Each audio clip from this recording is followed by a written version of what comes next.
오늘 우리에게 주시는 하나님의 말씀은 고린도전서 6장 14절입니다. 고린도전서 6장 14절의 말씀, 신약성경 269면에 있습니다. 고린도전서 6장 14절입니다. 제가 봉독하겠습니다. 하나님이 주를 다시 살리셨고 또한 그의 권능으로 우리를 다시 살리시리라. 아멘. 다시 한번 읽겠습니다. 하나님이 주를 다시 살리셨고 또한 그의 권능으로 우리를 다시 살리시리라. 아멘. 우리 주님께서 죽음을 이기시고 부활하셨습니다. 아멘. 오늘은 특별한 부활절을 맞이하고 있습니다. 예수님께서 무덤에서 사망 권세를 이기시고 부활하신 날, 우리는 모두 기쁨으로 한자리에 모여서 예배드리기를 바라고 또 그렇게 기도해 왔습니다. 하지만 아쉽게도 오늘도 가정에서 우리가 예배를 드리고 있습니다. 처음에는 좀 많이 아쉬웠습니다. 하지만 어젯밤에 기도하다가 그런 마음을 주셨습니다. 한편으로는 각 가정에서 예수님의 부활하심을 선포하고 기뻐하는 모습을 하나님은 더 바라실 수도 있겠다라는 생각을 하게 되었습니다. 지금 성도님들이 계신 그곳에서, 다 흩어져 있는 그곳에서 예수님 부활하셨습니다, 이 사실을 선포하고 기뻐한다면 안양과 분당과 용인과 서울이 들썩들썩할 것 같다는 마음을 주셨습니다. 어쩌면 오히려 이런 모습을 하나님께서 기뻐하실 것이다 라는 마음이 들었습니다. 있는 그 자리에서 예수님의 부활하심을 기뻐하면 2020년 부활절은 아주 특별한 은혜를 누리는 또 부활절이 될 거라고 믿습니다. 코로나 사태로 인해서 우리 성도님들 마음도 또 사업과 그 사업장의 상황도 많이 힘드실 텐데 이제 조금만 더 힘을 내시고 조금만 더 참아주시면 모든 것이 이렇게 회복이 되고 또 다시 은혜의 날이 오리라고 믿습니다. 정말 애쓰고 또 힘든 시간을 보내고 계시는데 조금만 참아주시길 바랍니다. 여러분, 부활주일은 살아나신 예수님을 찬양하고 기뻐하는 날이지만 또한 다시 살리실 하나님의 능력을 기대하는 날이기도 합니다. 요즘 코로나19로 인해서 전 세계의 스포츠 경기도 다 멈춰 있습니다. 우리가 손흥민 선수를 알고 있습니다. 축구로 굉장히 유명합니다. 그러나 손흥민 선수의 롤 모델은 차범근 감독입니다. 우리나라에서 처음으로 외국으로 진출해서 성공한 축구 선수 차범근 전 감독을 보면서 이 손흥민 선수가 꿈을 키워왔다고 합니다.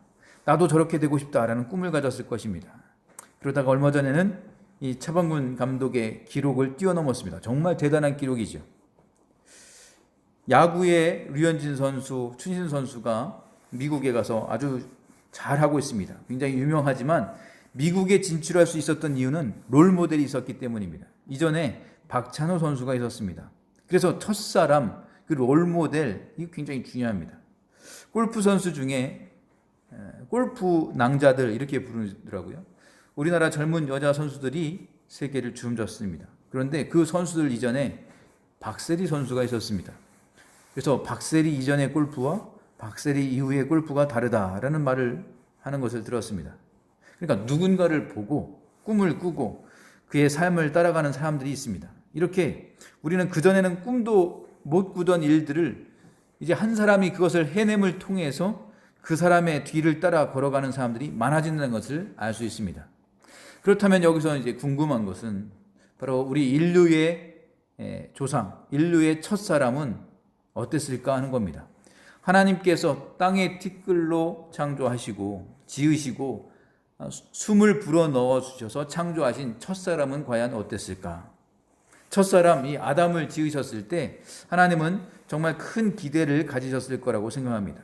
하나님께서 당신의 형상대로 만들어서 하나님께서 지은 이 세상을 정복하고 번성하고 이 세상에서 정말 충만해지는 것을 기대했던 당신의 형상이었습니다. 그런데 그 첫사람 아담은 하나님과의 관계가 틀어져 버렸습니다. 그것이 인간입니다. 첫사람 아담은 하나님의 기대에 들어가지 못했습니다. 왜 그렇습니까? 먹지 말라고 했던 선악을 알게 하는 나무를 따먹어 버렸습니다. 그것을 먹으면 하나님처럼 된다라고 하는 이 사탄의 유혹은 그의 마음을 온통 욕심으로 가득 채워버렸습니다. 그 마음 속에는 내가 하나님보다 못한 게 뭐가 있어? 나도 하나님처럼 되어서 하나님처럼 세상을 내 마음대로 하고 싶은 그런 마음이 있었던 것입니다. 그러나 그 마음조차도 그에게는 악해 보이지 않았습니다. 나는 선한 사람이고 이 정도면 훌륭하고 남들이 문제지 나는 괜찮아 라고 하는 그런 위선이 사람이라고 하는 존재 안에 들어오게 되었습니다. 그래서 욕심과 교만과 위선, 하나님보다 내가 낫다라고 하는 마음, 하나님보다 내가 더 훌륭하다고 하는 마음, 내가 하면 더 잘할 수 있다라고 하는 마음, 이러한 우리의 마음을 성경은 죄라고 말씀합니다. 죄, 하나님과의 단절을 가져온 이 죄는 결국 우리를 죽음으로 몰아넣었습니다. 그래서 첫사람 이 아담이 우리에게 가져오는 것은 바로 첫 죽음이었습니다. 우리가 따라가야 될 모델이 죽은 겁니다. 우리가 따라가야 될 첫사람이 오히려 하나님과 맞서고 하나님께 멀어진 이 죽음을 우리에게 남겨준 것입니다. 그때부터 인간은 두려움을 느끼는 존재가 되었습니다. 불안해졌습니다. 왜냐하면 우리에게 더 나은 미래는 보이지 않았기 때문이죠. 인생이라는 것이 죽음을 향해 달려가는 조바심 나는 짧은 생으로 이제 축약되어 버렸기 때문입니다. 인생을 이렇게 정의한 사람이 있습니다. 사람들은 태어나서 서로 아이 때에 재밌게 놀다가 점점 성장하면서 서로에게 호감을 느끼다가 그러다가 결혼을 하지요. 가정을 이룹니다. 그리고는 이내 늙어갑니다. 그리고는 한 명을 잃고 그의 죽음을 옆에서 아파하다가 결국 둘 다 죽고 말지요. 죽음이라고 하는 것을 테마로 잡으면 인생은 이렇게 허무해집니다. 죽기 위해 사는 것 아니겠습니까? 죽음을 향해 달려가는 것 아니겠습니까? 이렇게 본다면 우리의 인생은 결국 끝이 있는 인생이고 한계가 있는 인생을 살다가 그 한계에 그만 멈춰버리는 것이라고 할 수 있습니다. 하나님께서 이런 인간의 이 죄의 비참함을 보시고 이 문제를 해결해 주시기 위해서 이 땅에 예수님을 보내주셨습니다. 이 땅에 오신 예수님은 죄인들과 어울렸습니다. 죄로 인하여 죽을 수밖에 없는 죄인들을 찾아가셨습니다. 그래서 그들의 죄를 하나하나 어루만져 가면서 그 죄를 용서하시고 그 죄 가운데서 자유케 하는 위대한 일들을 해내셨습니다. 가늠하다가 현장에서 붙잡혀온 여인을 보시고 다른 사람들한테 너희 중에 죄 없는 자가 이 여인을 돌을 쳐라 라고 하십니다. 너희 중에 죄 없는 자가 아무도 없다라는 것을 깨닫게 해주셨습니다. 그리고 예수님은 우리의 모든 고질적인 죄의 문제가 우리 모두의 문제임을 일깨워 주셨습니다. 그리고는 그 죄의 문제, 죄의 결과인 죽음의 문제와 맞닥뜨렸습니다. 죄 지은 자가 죽을 수밖에 없는 이 현실 가운데에서 그 죽음을 내가 감당하겠다. 내가 그 죽음을 해결하겠다. 죽음을 경험할 이유가 전혀 없는 하나님의 아들 예수님이 이 땅에 오셔서 십자가에 달리셨습니다. 그리고 인간의 굴레인, 인간의 한계인 죽음을 만나셨습니다. 그래서 그분에게 찾아온 것은 바로 이 막막한 죽음, 우리 모두가 맞닥뜨리고 있는 현실이었습니다. 많은 사람들이 그런 얘기를 합니다. 왜 예수님이 십자가를 졌나요? 왜 십자가가 구원의 상징이 되었습니까? 그 이유는 예수님 당시에 사람이 가장 고통스럽게 확실하게 죽는 방법이 십자가였기 때문입니다. 그 어떤 방법도 십자가만큼 확실하게 모든 사람들이 보는 앞에서 확실한 죽음을 죽을 수 있는 방법이 없었습니다. 도망칠 수 없게끔 높은 곳에 매달아 놓고 모든 사람이 보는 그 십자가에서 채찍에 맞고 못에 찔리고 옆구리를 찔려서 물과 피를 쏟아내는 온 몸의 장기가 다 망가지는 상황, 거기다가 그러지 않으면 다리를 꺾어버려서 완전하게 생명을 끊어버리는 그 십자가는 그 당시에 사람을 죽이는 가장 확실한 방법이었습니다. 하나님이신 그분이 인간을 구원하기 위해서 오신 그 예수님이 온전한 죽음을 맞이하기 위한 방법이 바로 십자가였던 것입니다. 그러나 그 죽음 이후에 일어난 사건을 오늘 우리가 함께 읽었던 성경 말씀은 이렇게 증언합니다. 하나님이 주를 다시 살리셨고 라고 되어 있습니다. 하나님이 주를 다시 살리셨고, 이것이 하나님의 놀라운 계획이었습니다. 여러분, 다시 산다라고 하는 것은 불가능한 일이 아니겠습니까? 사람들은 이렇게 생각합니다. 죽으면 다 끝이다. 그런데 죽으면 다 끝이다 라고 하는 것도 또 하나의 믿음이라고 할 수 있습니다. 왜냐하면 그것을 경험해 본 사람이 없습니다. 아무도 모릅니다. 죽어본 사람이 없습니다. 그래서 우리는 죽으면 끝나는 그 별것 아닌 인생으로 알고 시작했는데 하나님은 인생의 가치를 바꿔놓으셨어요. 하나님이 주를 다시 살리셨고 이제 예수님이 살아나셨다고 하는 것은 우리의 한계를 뛰어넘는 사망의 한계, 사망의 권세를 뛰어넘는 새로운 복음이 되었습니다. 그래서 첫 죽음으로 찾아왔던 이 첫사람 아담의 운명은 예수님으로부터 이제 첫 죽음이 아니라 첫 부활로 새롭게 바뀌게 되었다는 겁니다. 어찌 보면 죽지 않으면 부활할 수가 없는데, 부활하여 영원히 살 수가 없는데 이제 예수님은 우리에게 죽음을 넘어서는 새로운 가치를 알려주신 것입니다. 그러나 중요한 건 이 부활을 어떻게 믿을 수 있는가 하는 것입니다. 성경에는 분명히 그렇게 써 있지만 내가 성경을 어떻게 믿느냐라는 분이 많이 있다는 거예요. 그래서 많은 사람들이 이렇게 부활의 증거를 제시합니다. 성경을 믿지 못한다고 하는 분들께 말씀드릴 수 있는 부활의 증거, 명백한 증거가 무엇일까요? 부활의 명백한 증거 세 가지를 우리가 살펴볼 수 있습니다. 첫 번째는 도망을 쳤던 제자들이 돌아왔다는 겁니다. 비겁하게 예수님 잡히시던 날 다 도망쳐서 뿔뿔이 흩어지면서 나는 저 사람 몰라요 흩어졌던 그들이 무슨 이유에서인지 다시 돌아와서는 예수님의 부활을 증거하기 시작했고 나중에는 다 순교했다라는 겁니다. 그냥 대충 몇 마디 하다가 사라진 게 아니라 목숨을 걸고 그 사건을 전하다가 결국 다 순교하고 말았습니다. 어떻게 이게 가능한 것인가라는 겁니다. 부활이 아니라면, 이것이 사실이 아니라면, 다시 사신 주님을 만나지 않았다면 벌어질 수 없는 일들이 지금 벌어진 것입니다. 두 번째는 예수님을 반대했던 그 박해자들이 도리어 기독교의 믿음의 사람들이 되었다라는 겁니다. 그 당시에 가장 예수님을 박해했던 사람들이 누굽니까? 그 사형을 집행했던 백부장. 백부장이 예수님이 숨을 거두시는 그 순간에 이렇게 고백합니다. 아, 그는 하나님의 아들이었구나. 그는 진실로 하나님의 아들이었구나 라고 했습니다.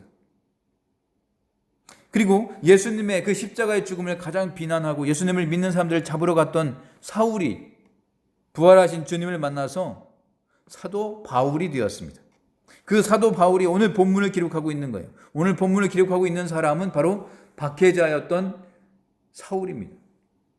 예수님은 없다. 그분은 하나님의 아들이 아니다. 라고 그런 사람은 죽어 마땅하다고 말하던 사람이 어떻게 그를 찬양하고 그를 전하고 증인의 사람이 되었는가 하는 것입니다. 바로 예수님의 부활이 사실이 아니라면 설명할 수 없는 일이다라는 겁니다. 마지막 세 번째 이유는 그 1세기 그 예수님 당시의 기독교의 폭발적인 부흥을 예로 들 수 있습니다. 어떤 종교든 눈에 보여서 좋은 사람, 눈에 보기 좋은 교주가 나타나면 그 사람을 쫓아다니다가 그 사람이 죽으면 끝나버립니다. 그러나 예수님의 뒤를 따르는 무리는 예수님이 돌아가신 후에 십자가를 지신 후에 더 많아졌습니다. 더 강해졌고요. 더 마음이 뜨거워졌습니다. 설명할 수 없는 일이 벌어집니다. 그들은 그 당시 최고의 권력이었던 로마의 황제를 무너뜨리고 로마를 기독교 국가로 접수하고 맙니다. 어떻게 이런 일이 가능할까요?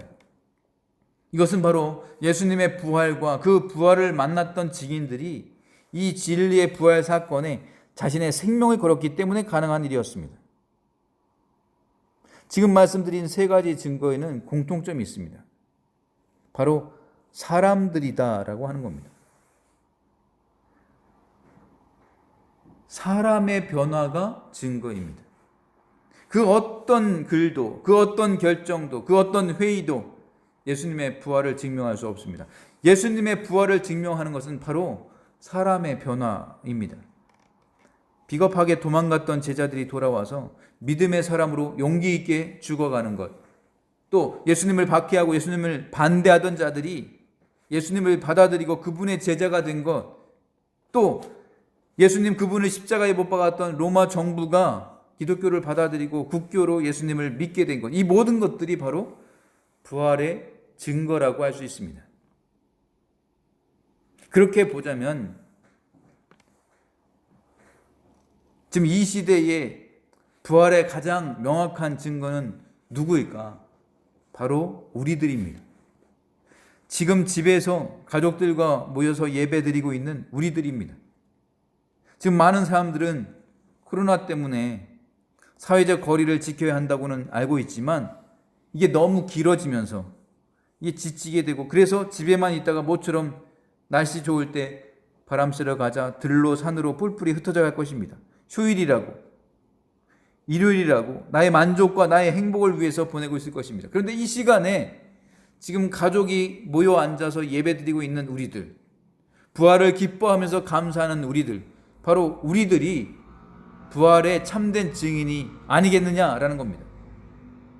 지금 예배드리고 있는 여러분들은 바로 부활의 열매이고 부활의 소망이고 여러분들이 부활의 증인입니다.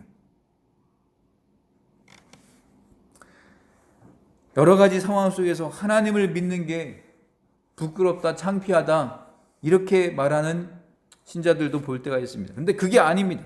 하나님을 믿는 것이 부끄러운 게 아니라 믿는 게 없는 것이 부끄러운 겁니다. 믿는 것이 없이 억지로 버티며 살아가는 것이 힘든 것입니다. 믿는 게 있는 것이 얼마나 복된 것입니까? 죽으면 끝이다? 그렇게 믿는 사람이 살아가면서 힘이 나겠습니까? 지금 돈 버는 게 다고, 지금 승진하는 게 다고, 지금 조금 더 큰 집에 사는 게 다라면, 몇십 년 지나면 그것으로 끝이면 살아가면서 내 마음속에 힘이 생기겠습니까? 힘이 나겠습니까? 그러나 부활하신 예수님을 믿고 나도 부활할 것을 믿는 사람은 자세부터가 달라집니다.